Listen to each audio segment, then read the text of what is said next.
Welcome to the CGIF edition of the headlines of Petals 102.3 FM Ibadan, your radio station.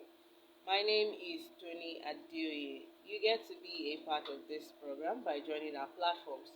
On Telegram, it's official Maestro Petals. On WhatsApp, the number to add is 070-555-66624.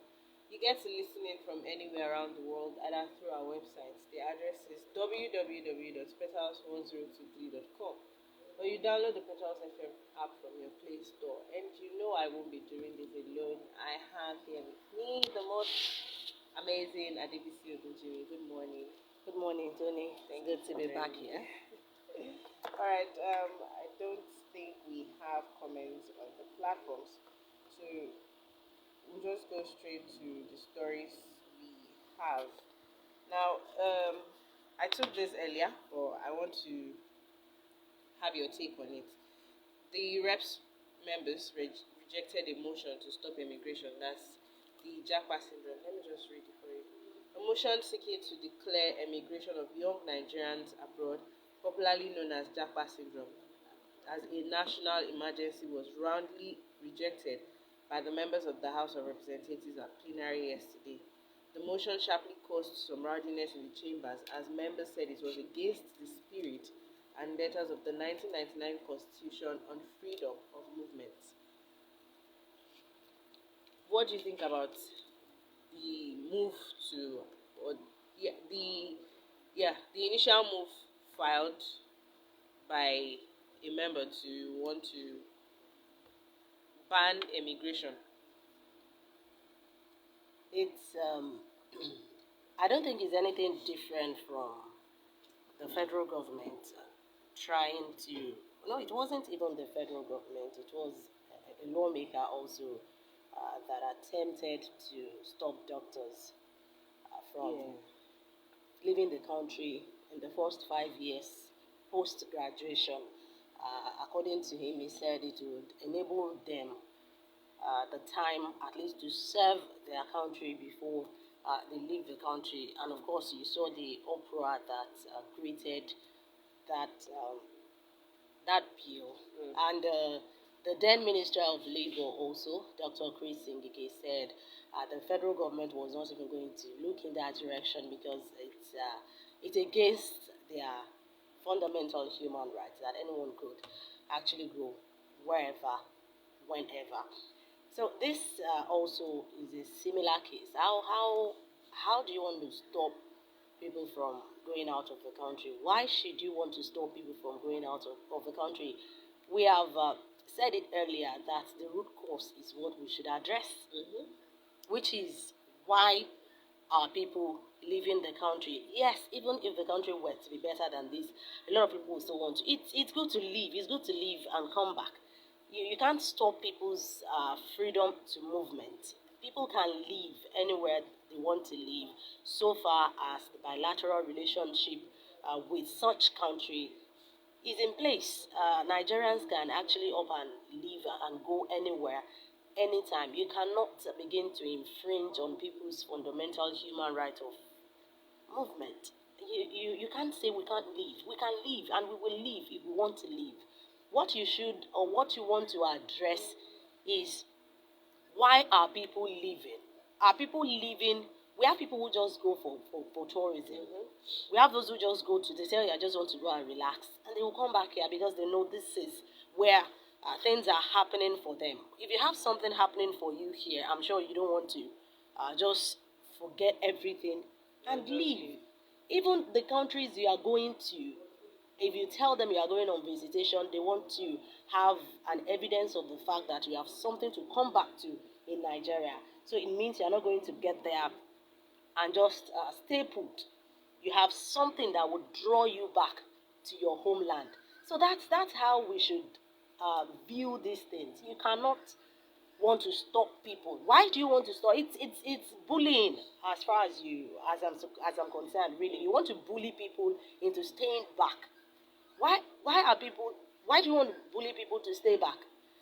We have seen Nigerians often believe that the politicians are the ones enjoying this country. So you are enjoying the country, but you want to bully people to stay back and work for you. So you will continue to enjoy whatever it is they are enjoying. Leave people. If the country is good enough for them to stay, they will stay. You are not going to be the one to. If you have a good job in this country, Tony, you have a good job. It's easier to be a millionaire in Nigeria than elsewhere as a Nigerian. If you are here, you have little money, you can enjoy your life. There is security, the economy is good, there is good health care. The healthcare sector is very sound. I can assure you that Nigerians love their country. We want to be here. We want to enjoy ourselves here. We love ourselves so much. We love our family members. We want to be closer to them. Even if we go want to come back, I hear people just say, I can't even live there. I just want to go just for sightseeing. You understand? And then come back home. Some will tell you, my business is here. My business is thriving here. This is where I'm coming back to. So why do you now want to enforce people to stay in Nigeria? It doesn't make any sense, really. You know, I saw a video yesterday from a blogger who goes around different countries. He has visited, I think, 157 countries so far, if I'm getting the number right. And then he showed a hotel, apparently in Nigeria, in Lagos, that has a private airspace where planes can land. I think it has also an immigration office or something, a section of immigration office in it. And I saw the comment section and people were like, I stay in Lagos and I didn't even know this exists in Lagos. And apparently, there is a place in Nigeria, or there are places in Nigeria where the rich get to enjoy, but we don't. And there are places outside Nigeria where anybody can go to and they will still enjoy what they are not enjoying in Nigeria. So I really didn't understand the idea coming to the person that, oh, let's just ban people from living in Nigeria. It's a bullying spirit in some of our leaders, really. They think they can just force Nigerians to do something. That's what we talk about sometimes. We apply too much force because they believe Nigerians are animals. They believe they won't listen. So we have to do it by fiat. Let's make it a law so that they won't be going. So that they will be compelled to stay in this country to work, for some people to steal. Right? No, it's not going to happen. If you put everything in place, if you give Nigerians what they are asking for, if the education sector is sound, if the healthcare sector is very good, if there is security, I'm sure even foreigners will want to stay in Nigeria because we have all it takes. We have everything beautiful. We have everything beautiful for us. We have the weather is there for us. We have good people. We have good people around us. So what are we talking about? Honestly, on a very good day, Nigerians want to be here. Now, a former NBA president, Dr. Lisa Agbakuba, has asked the president to remove from office the chairman of the Independent National Electoral Commission, Professor Mahmoud Yakubu. He says, and I quote, "Full congratulations goes to President Tinubu for getting rid of Emefiele and Power. Fuel subsidy and forex corruption. Endemic corruption has suffered a massive blow. Next is for the president to dismantle INEC. Everyone will agree that logistically, the 2023 elections are the worst in our history. I do not refer to the merit of the results of the election. Many results are disputed and are in tribunals. Both petitioners and respondents suffered in the hands of an incompetent INEC." So now he's asking, actually, when the chairman of the EFCC was removed, I was seeing comments online where people were saying the next should be the INEC chairman. Do you also think the INEC chairman should be suspended? It's not much of what we think, Tony, honestly. It is what should be done. We did not recommend that Bauer should be suspended. We did not recommend that Emefiele should be suspended, even though we can say that we saw it coming. We actually expected it. Some of us predicted it. So I believe it's not much of what we say. It's not much of what we think it is much of doing what is right. If this administration checks, if investigations are carried out, and the INEC chairman is found wanting in one way or the other, you are not going to be the one to tell the president who to suspend and who to investigate. No, proper investigation will be done, due diligence will be carried out. We have agencies for this. If any misadministration or misappropriation or misconduct is suspected in the INEC, then they should be investigated. And if Professor Mahmoud Yakubu is found guilty, then he should be suspended for further investigation to be carried out. So it's not about you advising the president. No, the president has all the machinery in place to check who is wrong and who is right. And I believe he will do the right thing. That is just what Nigerians should have right now. We should have a very firm belief in this administration that the right things will be done. A civil society group has urged President Bola Ahmed Tinubu to find a lasting solution to the age-long controversies trailing the appointment of the Inspector General of Police by adhering to the Police Act. The group, while recounting how previous administrations allegedly disregarded the position of the law while appointing the Nigerian Police Boss, also called on President Tinubu to pay special attention to age and experience of the next IGP to enable efficient delivery of service before retirement. They added that appointing a police officer who has just a few months or few years to retire defeats the intent of Section 7, subsection 6 of the Police Act. Now, I'll be sincere with you. I was hoping, if that's right, I don't know, I was hoping that the president would actually say, oh, you should have retired. That's the IGP.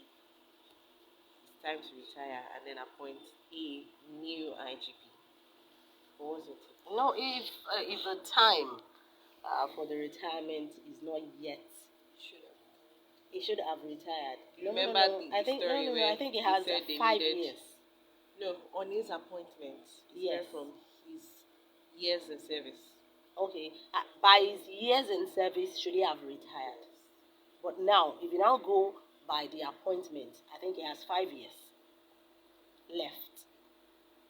This is where the Police Service Commission comes in. Honestly, I believe, well, it's not surprising that some of our leaders don't even take advice from these commissions that is set up and saddled with these responsibilities. Do you understand? They will set up these commissions, they will saddle them with certain functions and responsibilities, and when it's time for these commissions to carry out these responsibilities, then that's where you're going to be. Then there will be hamperings.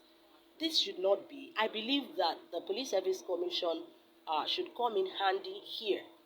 The advice of the Police Service Commission should come in here. How do we go about appointing? Okay, now, why should you appoint someone whose retirement is in view? Okay, if you are going to appoint such, most people would like to get to the top, to the peak of a career before they are retired or before they retire. You get? So if you had appointed him as IGP at this time, I think it's the onus is on you to ensure that once the time of retirement comes, this person should retire. And if you knew that the years of retirement is beckoning already, then you shouldn't go ahead. We have seen cases where it looks like cleansing. An administration will come in and it will cleanse the hierarchy of the police so that their preferred candidates can be the top. You understand my point? So that their preferred candidate can be appointed as the head of that agency. We've seen it. It's happened before. And I think it should not be allowed to happen. The PSC should come in here and advise the president appropriately. This person has less than 2 years in service. Now, even if you are going to appoint him, at least to ensure that he gets the peak of his career, you understand? Then you have to let him know. Then he cannot run the whole of this administration with you. Once the time comes for him to retire, then he should retire. Honestly, I don't understand why people just wait for them to be told what is next. You know when it's time to retire. Other civil servants don't get this. They don't have to. They don't get this. They don't have this luxury of staying put in office. Once it's time for them to retire, they are eager to go. You see them celebrating 35 years in service, 60 years of age, 35 years in service. They are eager to go. So why do we now have some agencies and parastatals where the people that are supposed to have resigned years ago are still there, and that they are not just there, they are even the head of these parastatals and agencies? It should not be. So I would expect that the PSC would come up at this time and advise us. They know better. That's why it's a commission saddled with that responsibility. They should advise what should be done. Should the president now retire this man? He can't just go ahead, and he should know if he has the power to just retire him and get somebody else as the IGP. So I found the news where I got the fact that he should have retired, and this is dating back as far as 18th of January, and the minister of Police Affairs, Mohammed Dinyaji, said that the Inspector General of Police will not be retiring when he turns 60 years on March 1st, 2023. Dinyaji's comment followed fresh concerns about the IGP's possible retirement amid the 2023 elections. Baba turned now 60 on March 1st, 2023, 4 days after the presidential election and 10 days before the governorship elections. Then, according to the minister, the Police Act 2020 gives the IGP a 4-year tenure which cannot be interrupted by retirement age. So that means he has to keep going. He has to keep going. You know, I said earlier that I think he has to run out his tenure, which is 4 years. So I said it. I think he has to. So I think we have that cleared now. We have it cleared. Even if you were appointed a year to your retirement, you still have to run out the 4 years of that tenure. So I think it's still good. That's just it. It's good. Okay. Also, there's this story from the Vanguard newspaper, although I don't have a confirmation on whether it did happen, but ex-CBN Governor Sanusi was in a closed-door meeting with President Tinubu. It was, okay, let me just read the story. The meeting of the former governor of Central Bank of Nigeria with President is barely 1 week after Godwin Emefiele was suspended as a CBN governor, and the agenda of the meeting is yet to be known. Is it possible that he would be appointed as maybe Minister of Finance or reappointed as the governor of the CBN? There's nothing that is impossible, honestly, Tony, except there is a law or an act that bans it. That is, that bans a former governor of CBN to be reappointed. If there is no law banning that, I can't say that it's impossible. And I cannot say that it's also impossible is probably the next Minister of Finance. But whatsoever it is, Tony, I think we will soon see. And apart from the fact that we will soon see, this administration, I looked at the special advisors that were appointed yesterday, 15 of them. No, 15, the special advisors, 8. 8 of them. I saw some of them. At least I don't have personal relationships with any of them, you understand, but I've read after some of them, I've heard about some of them, and I saw the portfolios they were given, and I was discussing with someone yesterday. I said, if you really sincerely look at this portfolios given to these people, I think this administration really wants people to work. Because if you are putting, we always say, a round peg in a round hole. If you look at these people, I think it's just the right word to describe them. They are just these these portfolios are very apt. You will see that these people chosen, these advisors chosen. Look at No Ribadu Security. You want to look at him. You want to see what he has done. Yes, he was former chairman of the EFCC. And you want to look at there's Zacchaeus Adediji there for finance revenue. I saw a name there, this lady, this young lady in energy, and someone actually analyzed the fact that this lady is a very sound mind when it comes to this sector. So you want to look at how these portfolios are distributed and the people there, and you believe that, okay, these people are expected to work. So if there's a meeting between President Bat and the former emir and the former governor of the CBN, I'm sure that it's going to be towards a good course. I wouldn't know. Finance minister, senior special advisor, I wouldn't know if that's appropriate there, or the governor of the CBN for another 4 or 5 years. Well, I honestly, I don't think I have much against it. But we can also say that let's look outside again. There are 1,001 people that can do this job. If we keep recycling, we have a problem with recycling. I think we should be able to look out of these old people. Let's look away from them. Yes, they can give their advice, they can, you understand, but let's look away from them so that these things will go round. Where there are people that will be more intelligent than Emir Sanusi. There are people that will be more intelligent than Governor Soludo now. There are people that will know more about this sector, the finance sector, than the former CBN Governor Sanusi. So I think we can. Yes, they can come in and give their advices once or twice, but we can just look out. Honestly, I don't have anything against him really, but I would really love if the president can look away from these people and get new, like fresh bloods. The NPC, the National Population Commission, has said that they have to hold the census within 12 months because of the data they had gathered and all of that, and that the money they had spent.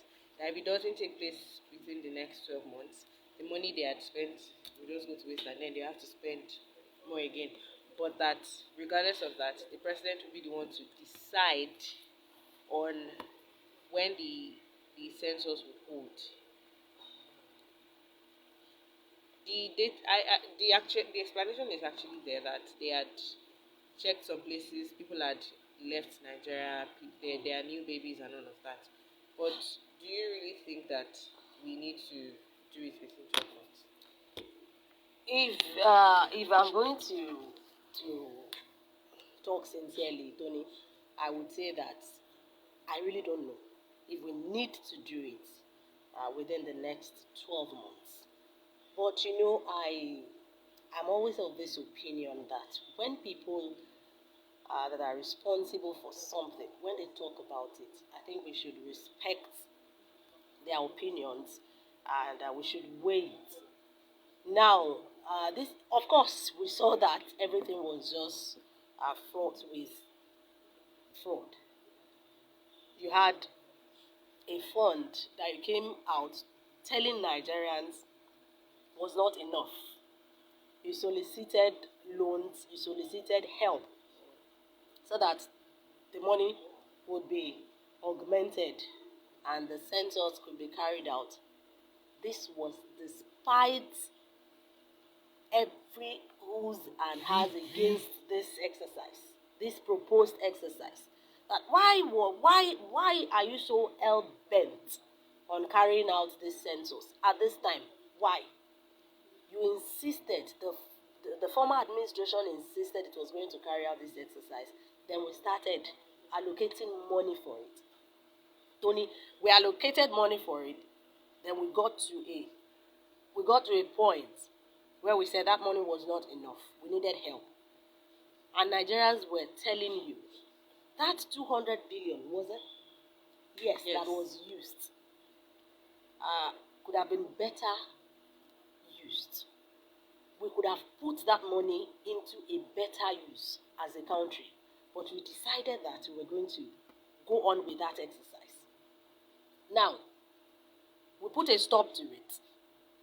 Then we came out to tell ourselves that we had spent that money, even though the exercise was not conducted. Yes, you have deployed some mercenaries, you have deployed some workforce, you have done all that. So all that went with 200 billion naira. Now, you are saying that we have to do these things because you have expended and you have carried out some exercises like the demarcation exercise, enumeration exercise. They have done all that. So I would want to agree with them because if we don't, the money that we have spent will just go to waste. Except we don't mind anyway. If we don't, everything that we have done, all the houses we have demarcated, all the places they have enumerated, we will have to come back and start doing it again. That is, I think somebody should be questioned here. Honestly, Tony, somebody should be questioned because if you knew we were not ready for this exercise when we were allocating money for it. Even as we stand today, we still are not ready for it. Now you are holding us to ransom that we have to do it. If we don't do it, it's just like preparing our minds for the next news we are going to hear from the NPC. It's just like preparing our minds. Because if we end up not doing it in 12 months' time, they will come and tell you that everything that we have done has gone to waste and we are going to be needing this fresh amount of money. Of course. So we are going to be asking for fresh money. And honestly, it's sad. But if we can, I will say that we should just go ahead with it. Let's go ahead with it. Let's have it done. Whatever is necessary, whatever is needed should be given. You understand? To supplement what has been given before. Let's go ahead. They have done some demarcations. They have done some enumerations. I'm sure they have employed some people ahead of this exercise. They should let them go ahead with this. Let them do it.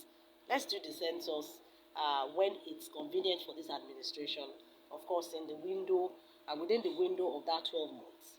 Let's do it and let's have it in our kitty.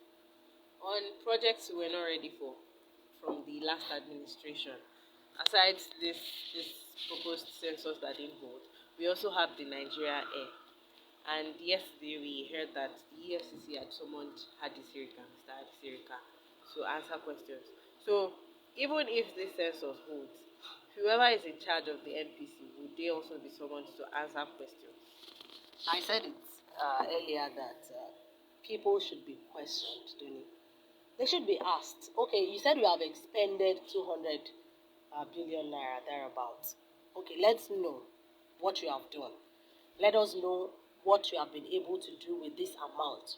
And let us know how much will be needed.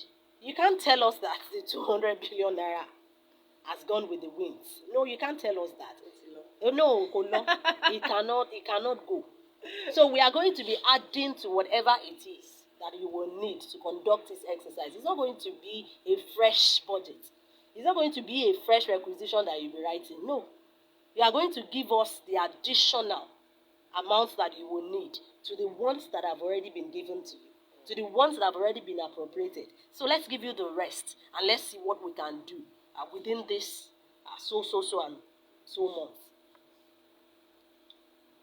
Okay. Now, of the many buildings that was demolished by the Kano State government, one of the buildings, a hotel, Daula Hotel along Hadejia Road. Many scavengers are said to be trapped under this building, and although they've been able to rescue 3 persons alive, there are still a lot of them underneath. And I don't understand. A building was demolished. I don't know what scavengers think to get from under or from a demolished building that they got to be trapped. Because I don't understand how they got there. I just know that they are trapped under the building. And although people are there, rescue operatives agencies are there to get them out.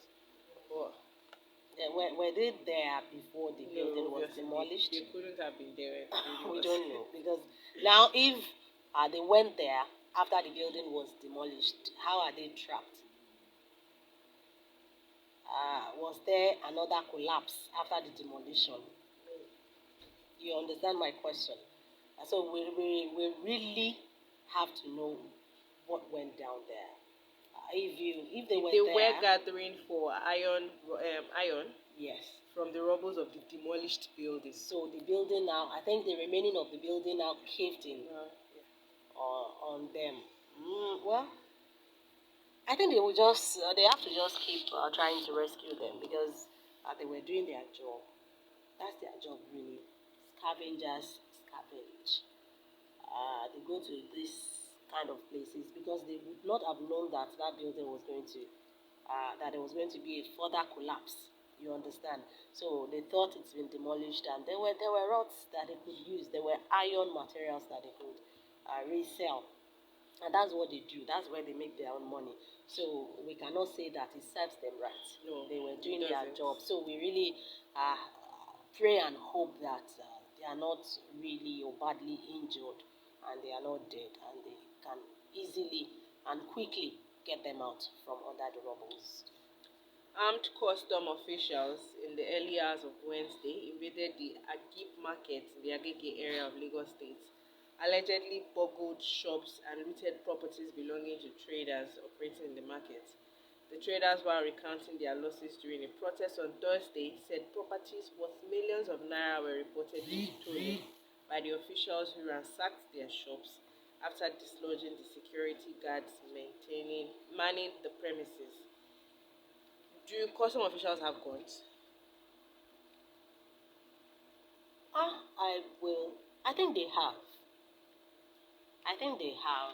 Because I remember it was the NSCDC that people were actually asking for them to be able to start carrying guns. I don't think they carry guns now yet. Maybe some of their senior officials do, but it's not been allowed for them to carry guns. And I remember we are still asking for guns for our Moteco personnel too. But I think immigration officers, maybe some of them, but really, I would really like for that clarification to be made. Some of our listeners, if you really have that answer, you can let us know.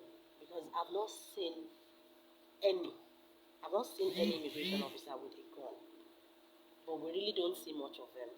Well, we don't see much of them. I know an immigration officer personally, and he has no gun whatsoever. Maybe his kid that does not carry. You don't know if they are senior officials. They don't need gun. Highest they need teasers yes, at the airport. Teasers and the battle. Well, let's see. Yeah, I would really want to know if they carry guns. So, what was the story? That they raided the market with guns. Yeah, they were armed, according to the story, and that they also seized the phones of the security guards manning the market so that they will not take videos. Although when contacted, the spokesperson for Customs Federal Operation Unit Zone A said, "We have no record of any operation." And then the national spokesperson for the agency, Abdullahi Maiwada, said, "We discussed that issue with him, that's Dunia, today. Fortunately, I'm in Lagos. We're in the same location with him today. He referred to that issue. I saw the text you sent to him. It is good you release with him." So now, the spokesperson for Lagos says there was no operation carried out. So maybe they're just, if it did happen, that it was custom officials, maybe rogue custom officials. Abe is telling us here that custom officers carry guns. Oh, they carry guns. Okay, thank you. So maybe rogue. He's even confirming that NSCDC carry gun now. Yes, they do. I know. Okay. Yes. So maybe rogue custom officials or criminals wearing custom uniforms. I want to be safe with my assumption. Yep, I see.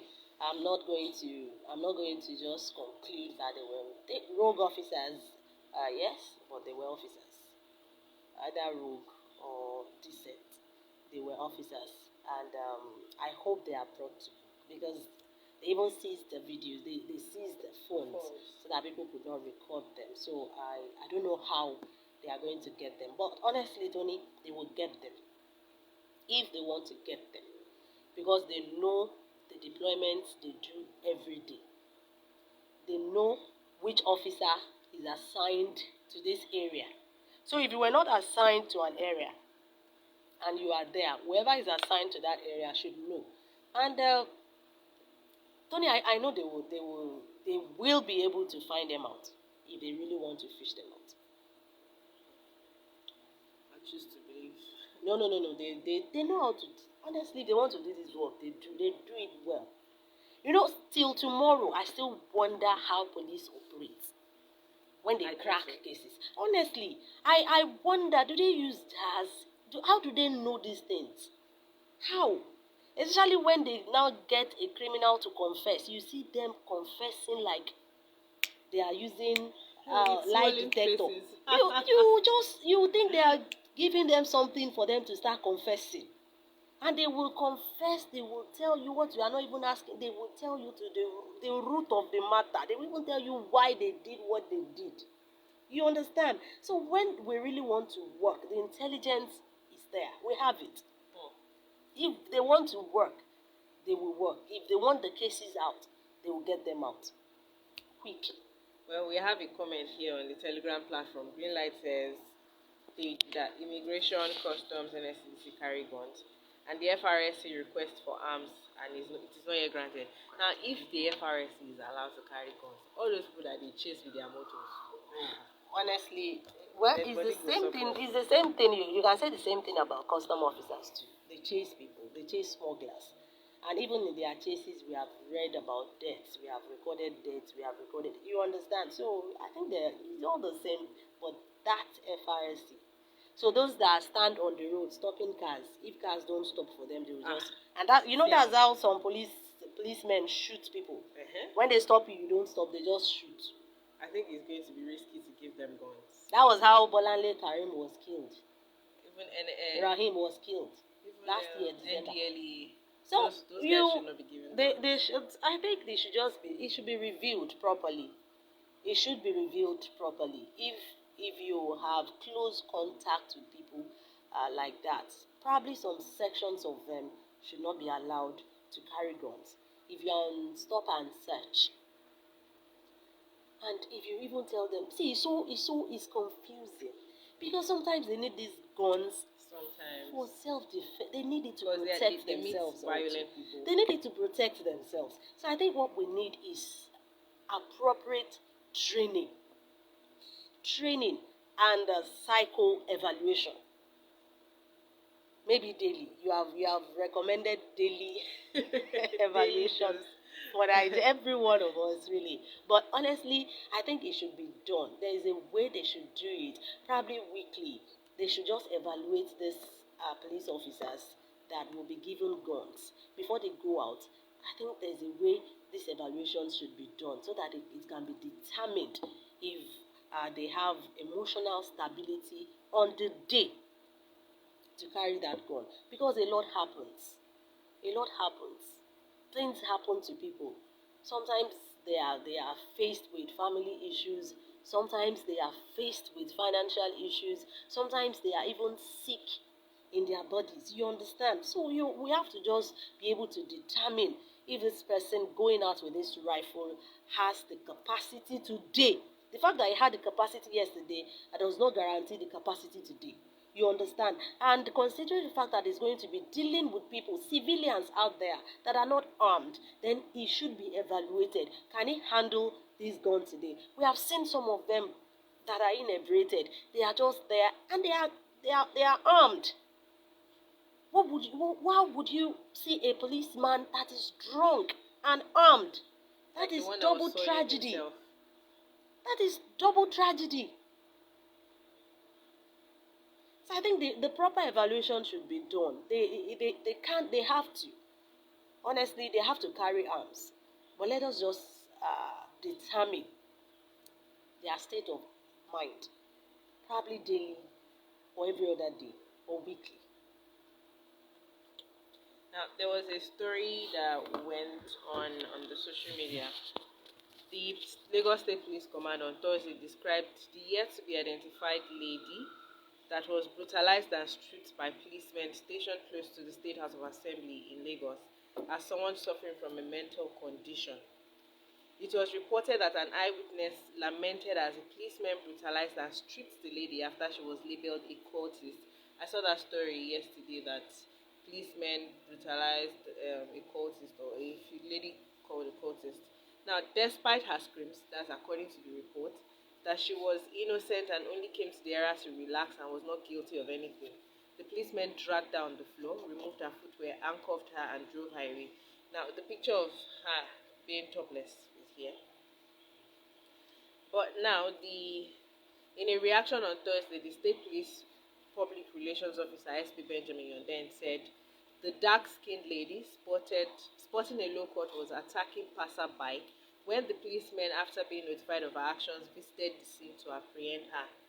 He said while attempting to effect the arrest, the lady whom she was said was of unsound mind attacked the policemen, adding that the police had to defend themselves against the unarmed lady. She wasn't brutalized, she's of unsound mind and was attacking them. So in that situation, I wonder where the talk of autism is coming from. Even if she's of unsound mind and was attacking them. Well, I wasn't there. I don't know if they were the one who stripped her or if she pulled it off, since it's possible that she truly is of unsound mind, so it's possible maybe she pulled it off or anything. But do you think there could have been a better way to handle the situation? Honestly, we cannot just continue to vilify our policemen all the time. Because really it's a tough one for them out there too. See, there are many parts to this story that we probably are not even privy to right now. Now, there is the court case. Where is that coming from? There is the unsound mind case. Has she been tested? Who tested her to confirm that she is unsound? You understand? Now, the pictures there of her half naked. Who removed her top? Why was her top removed? And if it's a woman there, Yes. I believe a woman police Should have been the one to handle that case. That's her there, half naked, and the policemen are there. How was her? Who removed her clothes? Who removed her top? And if she removed her top by herself after being handcuffed, I think they could have won it back for her. You understand? See, we will just be able to analyze to the extent of what we see and sometimes what we hear. I'm not saying what the police said is the total truth, and I'm not saying it is not. But we have to work with all these things that we have. If you cannot ask a policeman to search a woman. You cannot ask a policeman to sometimes you have to get same to handle this woman. You are telling us she's of unsound mind. Have you tested that? What if she's pretending to be of unsound mind? What if she's even something else entirely? Because I don't know how you coming to take fresh air degenerated to this. I do not know. And if she was attacking people, she was attacking passers-by, attacking policemen there, well, they would not have left her to keep doing that. They would have to rein her in. and this is what the police, I want to believe, have done, but the way it was done is what we want to question. And we really need to have more revelations. Why was she half naked? Did she pull her top by herself? And when she was pulling the top, why didn't they restrain or refrain her from doing that? Because it's going to be another story entirely. This is what we are seeing right now. And she's seated there. So people will just conclude It's very easy to conclude. that look at what these policemen have done to this woman. And the policemen are here now telling us that she was attacking passers-by. How many passers-by have come out to say that? She looks Really? beaten. You really? I saw beaten. Yes. Yeah, she looks beaten with blood. See, I don't know. Honestly, passers-by should be able to tell us if she was really attacking them. Because there's no way you will say a woman or someone is attacking people in one area and one or two, three people will not be able to come out and say it's true. That's how she does. She's always there. Or I saw her there. I passed by and she was very violent. You get my point. So we need to hear more. We need to hear more. You can't just tell us. You can't just throw that at us that she's on sound mind. Did you test her? Did you have? How did they come about that? How did they conclude that she's not normal? How? Was there a doctor on the stand there with them? So you just saw her and you just, probably because she was erratic, you just concluded that she's not normal. And the next thing you want to do to her is this. No. No. Okay, now, this story, the president says, I need a quote to know it's the president who said it, that the federal government will not be able to fund universities anymore, federal universities.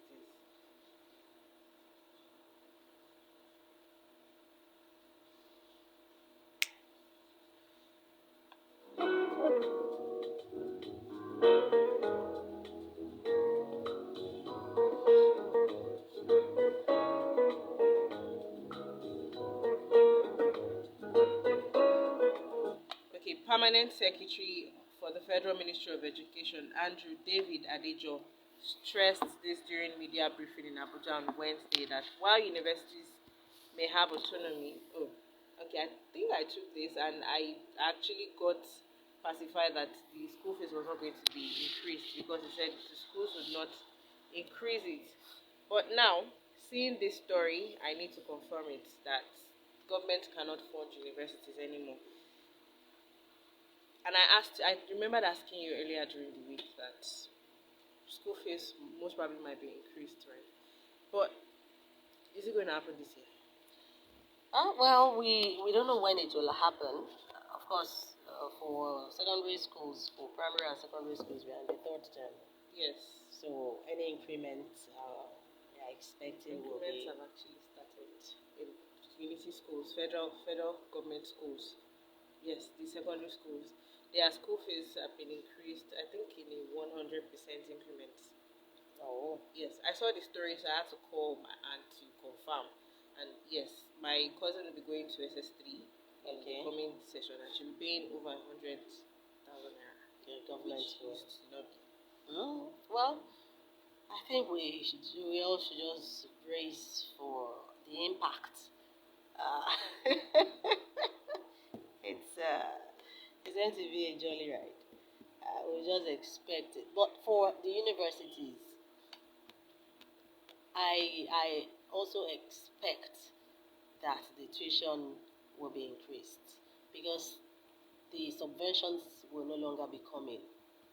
So the VCs will have to bring in their thinking caps, and they have to the ingenuity will show here. How much can they make? How can they generate a revenue amidst themselves? And when we talk about the schools generating revenue, who are we talking about? What are we talking about? Our parents are going to be paying more. Parents should just prepare to pay more. And those that are the ones funding their education by themselves should be prepared to pay more. So most probably, maybe public schools might be costing as much as private. No, the private will not. They will not relax. So it can't cost as much. It's going to stay. The private schools are going to add to their own too. So there's no way public schools will still cost like private. Private, no. The private schools are. The news we read during the week was about private school owners now. They were the ones saying they might have to, and they might be compelled to increase their school fees because the cost of running the system is no longer The same. it's not easy. The National Executive Council on Thursday said it considered recommendations from the National Salaries, Income and Wages Commission to pay 702 billion naira as cost of living allowance to civil servants as part of intervention plans to mitigate the effects of the discontinuance of petroleum subsidy. Governor of Bauchi State, Bala Mohammed, disclosed this to State House correspondents shortly after the NEC meeting, and um, the intervention includes a recommendation sum ranging from 23.5 billion naira to 45 billion naira per month as a petroleum allowance for civil servants. Now, so aside minimum wage, salaries most probably might be increased. Yeah, salaries of whom? Civil servants, not us. Yes, that's it now. If the minimum wage is increased, it's going to affect everyone. They will have to adjust other salaries. That's how it's done. So you think they will just increase the minimum wage and leave others? No, they can't leave others now. Before you know it, minimum wage will be equal to some that are not minimum. You understand? So they have to adjust others accordingly. Okay, I saw this news, and because I watched the video, I can actually speak on it. Now, now that we've had three persons called to answer questions, two persons suspended, that's the governor of the central bank and the chairman of the EFCC, and also the Adesirika called in for questioning. This video of the former president saying nobody should call him to court to defend or speak or be a witness. If the court calls for him, isn't it going to go? Well, he has said nobody should call him. And I saw a story this morning that he has left Dora for Nigeria. Yes. And don't forget that he said if anyone troubles him, I don't know if you saw it. Yeah. Like if anyone troubles He said if anyone troubles him after he leaves the office, that his people in Niger Republic are ready to defend him. That is a lot. That is very deep. So I honestly don't see any court summoning former President Muhammadu Buhari. I don't know. And I don't see. We have ministers. The ministers are going to be the fall guys. They are going to be the ones answering all the questions. Because honestly, if you really look at it, they were there. It was their ministries. If we have anything in humanitarian affairs, Farouk Shadia will come. If we had anything in the Ministry of Finance, we have Ahmed that will come. If we had anything in aviation like we have already, Sirika is there. If we have anything in labor, Ngige has a name. See, all these people, Yorubas will say, Tori Omole Dara Olosheloruko, they have their ministries that they man, except maybe petrol. And if you want to go into petroleum, NNPC will be the one to answer, not so the minister of it's petrol. the minister. The minister. Well, he was the minister. So I honestly, I don't see any court. I don't see any. I do not. I'm not saying it's impossible. I just do not see it. If I were the court, I might not. Someone, former president Muhammadu Buhari. Honestly, I will look for those I can handle. I'll look for those around because they were the ones there. They were the ones in this ministry.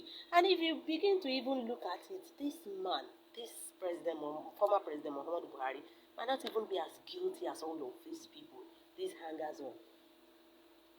You understand me? By the time you begin to investigate them, by the time, see, this end power, farmer money, trader money, who are you going to call? Say it out now. Why are you whispering? So you are going to be calling former Vice President Yemi Osinbajo to come and explain to us. So if you look at the IDPs, palliative and all that, then you'll be calling humanitarian affairs.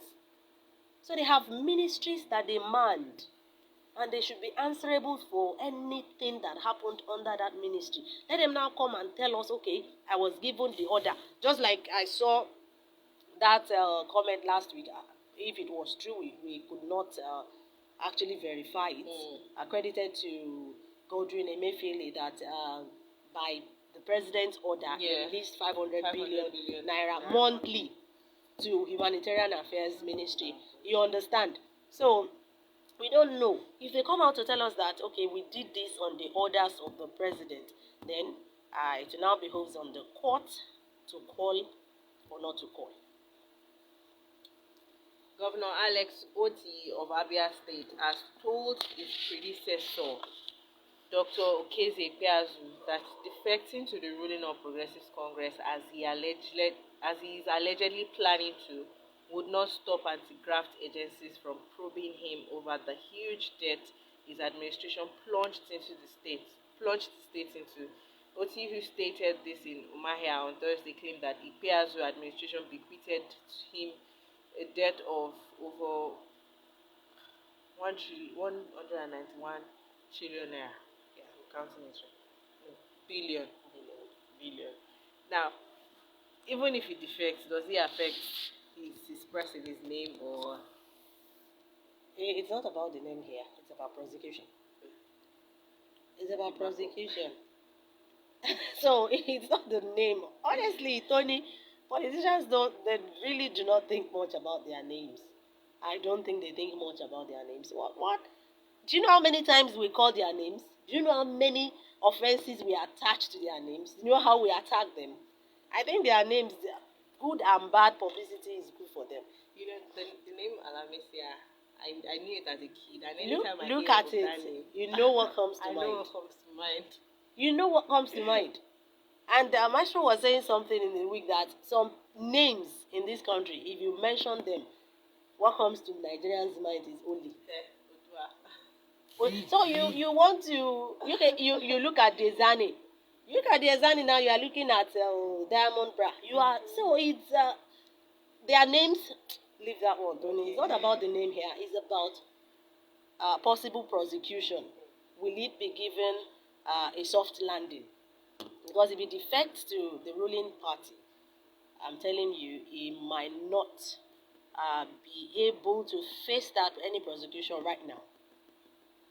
It might be difficult for anyone to prosecute him right now, except we see that change that we really are expecting in this administration, except we see that will and that commitment to say, no matter where you are, no matter who you are, no matter your party affiliation, no matter your biological affiliation, if you do the offense, you will do the time.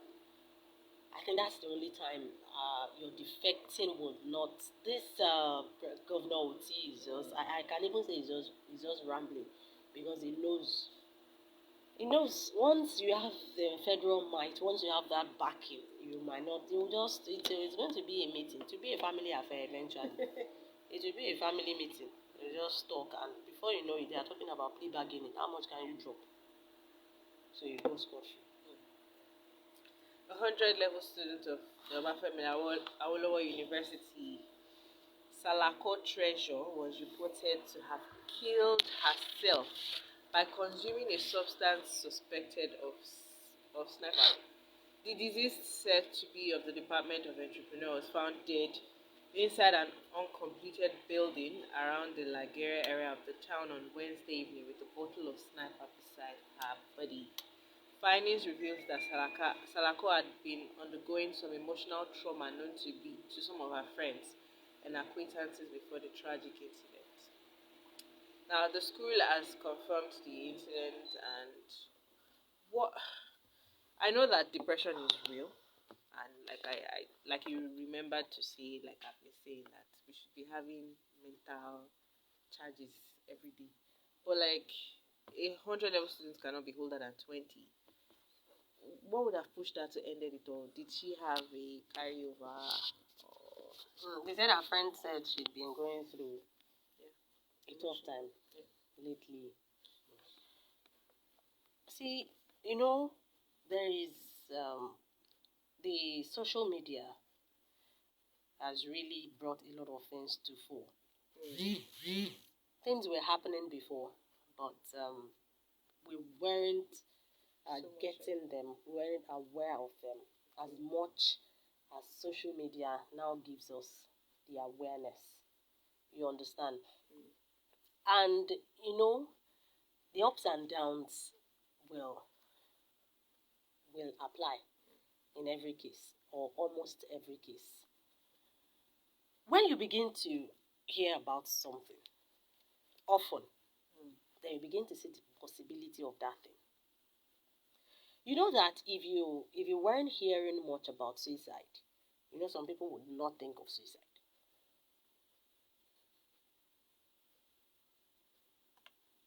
You have not thought about it.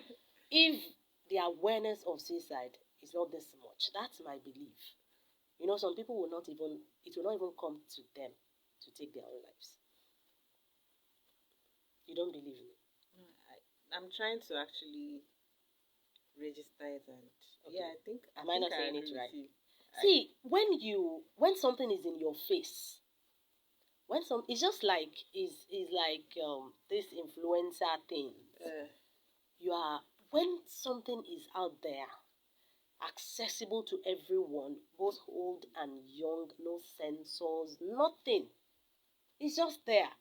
You can Google it, how to take your life, pops up. You are reading your WhatsApp, you are reading it, this person commits suicide, a secondary school girl. So you see, so it's possible for me to do it. I can actually do it. You get my point? Because I don't know. I'm not being inhuman here.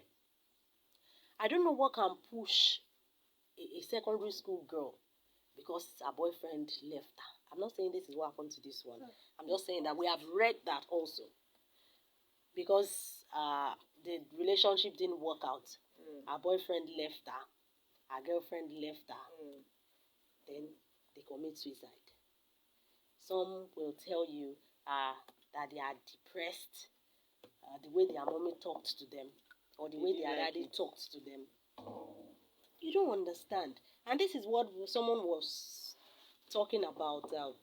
This same thing someone was saying about body shaming. And I remember a comment we read on the platform on the day. The lady said, our mommy has a name for all of them. And the name has to do with your body shape. Yes. And mommy still calls them like that till tomorrow. All of them. All of them. That the mommy still calls them like that. If you are not horrible, you are lepa, you are you are kukuru yejo, you are agbotasholu or adagbaja. You understand? They have you. I don't know, but see, social media. You just have to know how to manage the information that you get on this space. You have to know how to manage it, and this is where parental control comes in. You have to manage what your children consume on the social media. Just as you watch what they consume on the table, you have to watch what they consume on the social media. Because I don't know how... Okay, this one is even older. 100 level student. She had even gone out. I don't know what would have happened to her. I do not know. I do not know. Maybe she had a carryover already. And the carryover... told her in her house that she does not have first class. And a carryover is what now? Is a carryover not meant for human beings? It's meant for us. Honestly, I don't know. Gone are the days when they say depression does not carry Nigerians. Which... It is now carrying Nigerians, and Nigerians are even committing suicide. And I really, really hope that we can find a way around it, honestly. Well, I feel bad for her, and I hope her soul rests in peace. Amen. The Independent Corrupt Practices and Other Related Offences Commission on Thursday arraigned the former registrar of the Joint Admissions and Matriculation Board, Professor Dibu Ojerinde, for alleged corruption at the High Court in Abuja. He was arraigned with his 3 sons and a daughter-in-law on a 17-count charge of official corruption, abuse of office, and forgery. The ex-JAMB registrar's sons are okay. We don't need the name. Now, he was one that was in the office as the JAMB registrar. He committed the crime, but now his children are also suffering, or they are going to take the punishment alongside him. Yeah, although I don't know what he did. Also, his companies were also sued. And yeah, I'm sure that there's something that connects them. Probably he had been found out to launder some money through their accounts or fronting with them with some companies. You understand? This is how it affects their children, their wives, their maids, their. You I understand? found how it affects his children. There was a house that was sold out by the ex-JAMB chief and his sons after it was forfeited to the federal government in order to conceal corrupt benefits. Ojeride's sons, according to the commission, acted as agents to facilitate quick sales. You see what we're talking The about. house. So it's Wow. it has a way of going round and affecting them. All right, now let's quickly go international. Japan has increased the age of consent from 13 to 16. Yeah. Yes, from 13 years old to 16 years old on Friday, which is to clarify that rape prosecution requirements and criminalized voyeurism, blah, blah, blah. Okay, I don't understand that English. Let me read what I can understand. The lifting of the age of consent in particular will send a message to society that sexual violence by adults against children is unacceptable. The age of consent below which sexual activities is considered statutory rape is 16 in Britain, 15 in France, and 14 in Germany and China. And now in Japan, it is now 16. This is a 16-year-old person, not a child. That's what they are telling you. That a 16-year-old child can actually consent. Can give consent. Yes, to have sex with you. 16, 13, 15, all of them are the same. Yeah, the 18 itself is still part of them. At least 18 is 18 used to be the generally acceptable age of adulthood and consent. At least you know, you can be presumed to know what you are doing at that age. But now it's getting lower and lower. All right, at this point, let me quickly take the comments we have on our Telegram platform before we open the phone lines. We have from Adebisi and Oluwatoni Job says, "Good morning, Petals family. On the issue of anti-migration motion raised by Honorable Philip Agbese, youth should not be put in bondage. After all, there is freedom of movement. If the people in power know that population of youth is one of the great assets of this country, they should do things to create enabling environment for youth to operate. I support the lawmakers that voted against the motion. To me, anyone can legally migrate to any country." And Stephen Badamosi and Greenlight answered my question on whether immigration officers or custom officials do carry guns. When he says, Stephen Badamosi says, immigration officers do carry guns, especially when they are at the border. Thank you for answering that question. And at this point, we will open the phone lines so you can air your voices on the stories taken so far. 081 07812544 or 09153029992. Please do not forget to turn down the volume of your radio set. And you can still drop your comments. Hello, good morning. Hello, good morning. Your name and where you're calling from? Auntie Tony, good morning. Auntie Busy, good morning. My Good name is morning. Shola Sunday Sarafadin from Akele. Go ahead, sir. About the former registrar of, is it not Jump or what? Or Adebisi? Yes. Please, my sister. Fela Anikulapo, He said authority men still pass army robber. The authority in this country, they are even more than the army robber in stealing. This man supposed to check very well and make good investigation. If you hear what this man do for Okiogun side, is he a civil servant? Do all these things in Okiogun. Our money, when they get authority with autonomy, they take the money as they like. They don't remember tomorrow. Now they will disgrace him in front of his wife, in front of his children. See, which kind of life is this? For God's sake. Good morning, attitude. Thank you. His name is Dibu Ojerindi. Thank you. 08107. Hello, good morning. Good morning, Tony. Good morning, Mr. Tony Brown. Yes. Mr. Adebisi, good morning to you. Good morning. Is Vicky there? Yes, she is. Please go on. All right, thank you. Police Service Commission, vis-a-vis IGP. I want to ask, do you know, my sister, that at any moment in your life, even in home, at business, by the time issues of nepotism, religious view and so on, and sentiments of such nature is got in a business, in home, everywhere, you are already spelling. You are spelling already. Leadership should be circumspect when it comes to taking decisions on certain things. IGP was due to retire since January, if I'm correct. And because the former president, Muhammad Buhari, wanted him to play a role, let's go to him, I don't think. A role that there are no other police hierarchy, in leadership, nobody else can play that role except Ankali. And then he now defer his retirement, keeping some people behind. Some are waiting. And even when at the appointment of IGP, a leader will go there, pick a junior staff, wanted to make him IGP, and on the line, so many officers that this country has spent money to train will be laid off. And so, what is it that Ankali had that he did not have retired?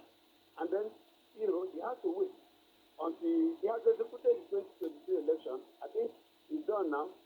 The former president must be happy. He has somebody of his. He deferred his retirement because of 2023 election. I think we should begin to think that we are what we are. The society is what we are. Until we change the society for good, we are not expecting a better society. Thank you very much. Thank you. 09153029992 or 08107812544. You can still drop your comments on the platforms. Hello, good morning. Morning. Your name and where you're calling from? John, Go ahead, sir. I'm coming from UI here. And I want to talk about Malameru 5. Okay. And let me tell you, it's not different from Gambidi by every standard of definition. The case of Malameru 5 against Senator Shepstone, shown out by the trial judge on the ground that it constitutes abuse of corporate service is completely in order. Having filed the same charges in 4 different courts, you ask yourself, what does he want to achieve? Rufai was in a lawsuit shopping to see what he said it is. You see, the moment a court refuses to do justice, in accordance with the laws and procedure laid down for it, it ceases to be a regular court to become a kangaroo court. The reason is simple. Because in the end, where procedure is ignored, justice is usually at a loss. The trial judge was in order with that pronouncement. I give kudos to him. I'm John, who's on job. Thank you. 09153029992. Hello, good morning. Good morning, Auntie. Good morning, sir. Your name and where you're calling from? Yeah, I'm Jacob from Odisi Road. I want to contribute to the program. Go ahead. Good morning, Auntie. Good morning, Auntie. Good morning. Yeah. So I want to talk about the issue of that police brutality against that innocent woman. See, the issue of police brutality is not only a Nigerian factor. It's all over the world. It's happening in the U.S. The police will just shoot a black man. They call him a Negro. It's happening in India. It's happening in Pakistan. At the end of the day, they will give full to excuse it. As concerning the Nigerian police, I think we need police reform. They need a reorientation. This is the same issue of police brutality that led to the NSAS the other time. And at the end of the day, government just brutally suppressed the youth. They didn't want the truth to come out. So please, the Nigerian police and even other police across the globe, they need information, they need reorientation to know that that woman, why didn't any other person come out to complain that this woman was mad or have attacked him or her? It's only the police that knew that she was mentally deranged, she was mentally this and mentally that. So that is just what I want to say. Thank you very much. Thank you. 0915302. Hello, good morning. So, good morning. Your name and where you're calling from? Good Hello. morning, good morning, good morning. Well, with you, your name and where you're calling from? This is Leslie calling from Ring Road. Go ahead. Firstly, I want to make a comment on the custom, immigration, and civil defense. Just like what people are saying, they are all carrying guns. Okay. Everybody, especially people who are working in the border, even in the towns there, they are carrying guns. That is number one. And where any security officer visited, whether those ones that visited after, whether they are custom or immigration, that have perpetrated any act there, at least the relevant security agent that send those people there know people who are in that route, and they know the authority who to be held responsible if at least there is sanity in the system. That is number one. Number two, the lady that the policemen apprehended, that is sincere. Like me, I lost an uncle who is a police sergeant. That was, let me say, 15 years ago. He was being pushed by a madman in the gutter, and the policeman died. He was going to work. The world did not do anything. Nobody did anything. Everyone silent. If that woman should be mentally ill or whatever, or what the police says, are police going to test her instantly to know whether she's mental or not? The behavior of an individual will tell you whether that person is mentally ill or not. And the policemen are human beings. They cannot. Okay, what is an instance? Maybe on the process, the lady injured the police officer. Are they not human beings? Are they born like, are they animals? They are also human beings. Nobody is not important. That is aside. Then there is the commissioner of police to be candid. Thank you. Thank you. Let's try and make our comments brief so others would have room to come in also. 08107812544 or 09153029992. While we wait for the calls to come in, we'll take more stories. Now, a man was seen vandalizing. Hello, good morning. Good morning. Your name and where you're calling from? Thank you. This is Ayukoda. I'm calling from Ghana. Go ahead. Every bad behavior of our custom officers and the police need to be corrected this time around, that we have a new government. The bad mistakes that we have made under Buhari administration need to be corrected under President Tinubu. So every anomaly must be corrected so that we have a sign of relief that we have a new government. Good morning. Good morning. The story I was taking, a man was seen vandalizing bridge railings, and a passerby saw him and quickly put a call to the police. He was said to have taken to his heels, but he was arrested, and this is him. Why would anyone want to vandalize anything, not even just public property in the first place? Taking railings from a bridge can even cause your death. What if it collapses and falls on your head? It's not going to collapse on the day they are removing it, honestly. They know, and that's why they do these things.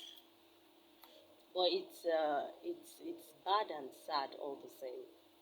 I saw a video also. Someone actually was trying to call attention to the fact that a particular bridge was being vandalized, and the guy said he's an engineer and he knows the import of what was happening. There was nobody there at the time this guy made the video, but he said that it's been done continuously, which means that the whoever is responsible for vandalizing that thing keeps going back there, probably in the night, and they get under the bridge inside the river, and they were removing this. I don't know what it's called now. Maybe the poles. Let me just use the poles. So he said they have been removing the poles one after the other, and that is very dangerous. And it's the same thing they do to railway tracks. I don't know if you've heard about it before. They remove tracks. To do what exactly? They sell them. They sell these things. You don't know that they remove. I don't know what this thing is called. This thing that you put in front of your gate so that you can drive in. The railing. Is it railing now? It's not railing now. Maybe it's the one that stands that is railing. Okay, railing, that one yeah. on the floor. That small tiny bridge. Yes, let's call it tiny bridge. Thank you. That small tiny bridge that you put in front of your gate so you can drive in. Yes, they remove it and they sell them. How You know these things are. They are strong metals. They are strong metals. There's a particular street to my house. That street, they've had that vandalization on and on, going on and on. They will fix that thing today. Before you know what's happening, they've started removing it. They will start fixing again. So I think there's a ready market for it. There's a ready market for it. People are buying it like it's going out of fashion. So they are stealing it. They are removing railway tracks. They remove poles from bridges. They remove iron rods. They remove corner. They do a lot of things, and this is why we always talk about CCTV. There is a lot of things that CCTV can solve. I didn't know CCTV. They will still, but at least if you are not going to steal a CCTV, then they will know. There will be another CCTV that will catch you stealing a CCTV. You should always be ahead of it. We should be ahead of these criminals. That's why we have all equipment, machinery available for you to work. You understand? These criminals should not be ahead of us. Now they are going to steal CCTV. Then there should be another mechanism that is higher than the CCTV that will catch them, record them doing this thing. Underground electrocution. Whatever. Tony, whatever it will take us to protect ourselves and preserve our property. These are public property. We are all going to pay for it eventually. We are all going to pay for it. Some will pay with their lives, and some of us will pay with our taxes. The floods are here again. A woman made a video yesterday where she was like a keke was swept away by flood right in front of her, and that the road has been bad. She made a video and we saw she couldn't even move ahead with her vehicle. It was that bad. Now these roads, flood is a natural something, but there are some measures that we humans can put in place to make sure that we don't lose a lot of people to flood. These places that are bad, we have local government chairmen and then House of Rep members elected from all of these places. If they are not, I don't even know what to say, but like what could be better done by the people themselves? Because if we're waiting for someone to come and help us do proper bridges and all of that, everybody will be swept away by flood. The first thing that can be done by people themselves is to stop building on waterways. The government is always saying it. Stop building on waterways and make sure your drainages are free. These are the causes of flood that we can readily point to. See, except a situation where the rain is very heavy. You understand? Except that, and that doesn't happen every time. Sometimes you will see little rainfall like this, and you will see some areas flooded. Yeah. And you will pass by some areas, you will actually see dirt on the streets coming out from the drainages. After the drainage is blocked, then it will sweep across the street, and if care is not taken, it will start entering into houses. Water will always find its way. You cannot contain water except there is no channel. If the water is flowing, it will always find a way to go. If that way is not easy, it will carve another one for itself. Doesn't matter if that road is carving is inside your room. Once it can pass by, it will pass by. That is what we can do on our own. All this, you are going to site, you are going to site, there is a new site, there is a new site, you are building site, you are building site. Site with no plan. Sometimes you see some areas, even you that you are not into town planning, you will know that this way does not have a plan. Because you would ask fundamental questions. Where are the drainages? Where do you want water to pass? If it rains here, how does it move? If it rains here, how does it go? You get my point? So that is what we can do by ourselves. Before we now begin to think or ask for what the government can do. We spoke about this also last week. I remember we spoke about it last week when we were asking for the local government chairmen, the councillors, their House of Reps members, their senators, before we get to their governors. What are they doing? Yes, we can't always say government is not doing enough. But what are the people themselves? What are the people themselves doing?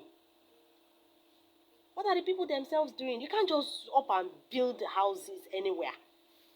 Some people, they don't even have proper drainage system. Is it the government that is coming to come and do drainage system for you to? Is it? Or is it the government child that gets carried away by flood? No. We have to take some of these responsibilities up. Honestly, we have to take them up. Well, that is flawed, something we can avoid being swept away by. A referee was struck by lightning during a match on Tuesday afternoon and he died. The 40-year-old was a senior official in Nigeria's Football League as well as a member of its referee association. According to eyewitnesses, it was raining and all the footballers along with their fans took refuge in the school's classroom. The referee and his assistant rushed back into the field, demanding the players to join them. They were at the center of the pitch when the thunder struck. The two of them were rushed to hospitals. The referee was confirmed dead on arrival, while his assistant was revived. That is a natural disaster. What do we say to that? It's sad. It's sad. Yeah, very sad. But I don't know. I don't know the rules that guide football. If the matter of Nigeria League, someone is typing, it's full of so what are you now saying? Okay, Abe believes the Nigeria League is full of Ojo. So are you saying that is a repercussion or something? Okay. No wala. But honestly, it's sad.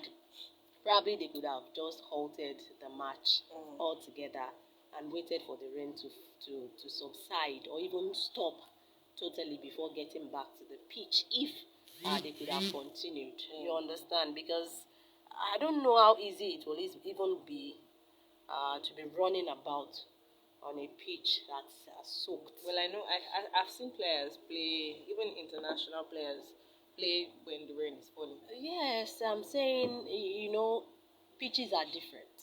True, sir. I remember when this Adama Singba, the refurbished Adama Singba was launched, and there was a football match there. That football match that opened that stadium. You understand? I don't know if you saw clips from it.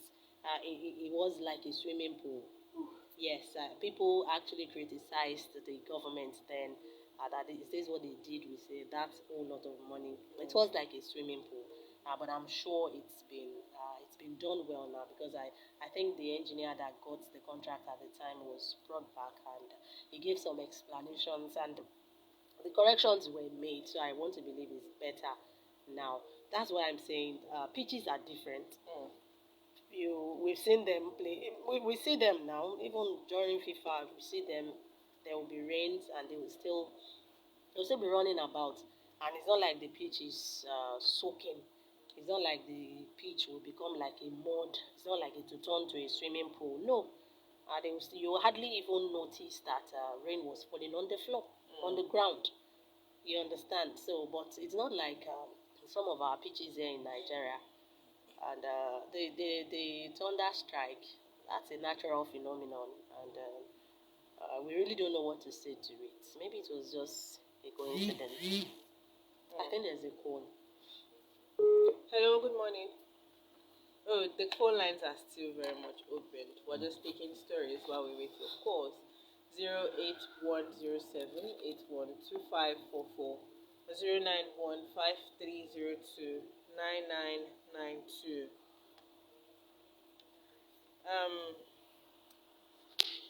Okay.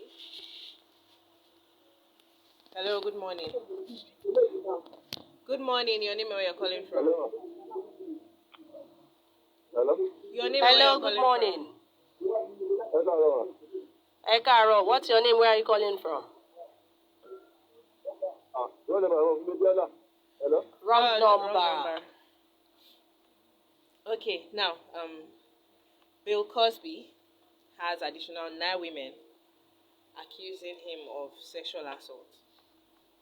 And at this point, I don't know how long the sentence he was given before was, but at this point, I think he has enough for him to extend the rest of his life in jail. Is it safe for me to say that more women that might want to come out in future should just rest it? Rest what? Coming out to accuse. Why? So that what will happen? To what effect? He's To already reduce getting punished. No, it's see, we as much as we can, we have to rid our society of this menace, of this evil. No matter how long it takes us, even if we cannot eradicate it totally, we have to bring it to the barest minimum. You cannot go about using your office to harass people, not just women. You cannot go about doing that. Hello, good morning. Hello. Good morning. Hello. Good morning. What's your name? Go ahead.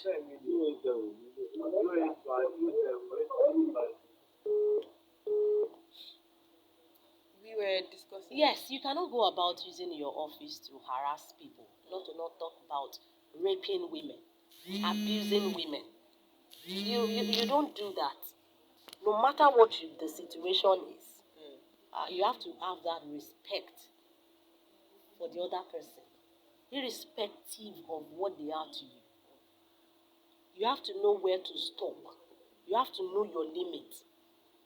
Even as a boss, as a friend, even as a spouse, you have to know your limit. You don't. They should come out. If there are more, they should come out. It's the same thing we are talking about former U.S. President Donald Trump. The women are coming out years after. They are just finding their voices and they are coming out. And I will just appeal that women should come out. See, gone are the days when women should be seeing themselves as victims. They should come out. Men, you should come out too. They should. Whoever has been abused should come out. You don't suffer in silence. Yes, there will be that stigma. Yes, there will be that shame, but put it aside. Put it aside so we can get these people out of our systems. On a lighter note, American rapper and actor Nick Cannon has revealed that only God can inform him when he is done with having children. Cannon claimed that having 12 children was a calling from God. Nick Cannon. Yes. Saying there is a possibility of more kids because of his miracle sperm. He said that I lent that type of stuff to God. These are miracles. I have never heard that clarity, but I have heard, you're going to be a father of many. You are a great influence. Your lineage, your offspring is going to do a great thing. And now this brings me back to the law that the nation might be determining how many children women we're going to have, and you saying that, oh, should it be about women or about men? Now this is one person saying he has a calling to have children. Father Abraham. So if he has, how many women have given him 12 children now? I think 8 or I'm not sure, but 8 multiple. wives, yes, multiple mothers. Yeah, yeah, he can go ahead if it's his calling and he has the resources. You know, people like that, they actually have resources to take care of Yes. these kids they are bringing to life. They have more than enough to take care of them, and that's just the truth. Okay, finally, Ramaphosa's security team was stranded in Poland over aviation regulations. Hello, good morning. Good morning. Your name, where you're calling from? Yeah, good morning. This is Benga Jala from Ashi. Okay. I just want to comment on two things. This, either immigration or custom raiding the market in the dead of the night. One, why should they raid the market when the people allow those goods to come into the market? If they want to raid, let them do it in the daytime, so that everybody will know where they're pursuing. Number two, about school being increased in the universities. It's going to cause a total disruption. I think there should be a way whereby to allow this set of undergraduates to graduate before they increase any school fees. Good morning. Good morning. Thank you. No matter when it is increased, it's going to affect Nigerians. If this set graduates, the new sets coming in, they will also have the same complaint. So I think there is no escaping it for us.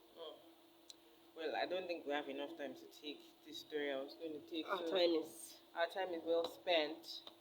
Many thanks to everyone who has been a part of the show so far. Many thanks to our studio manager also.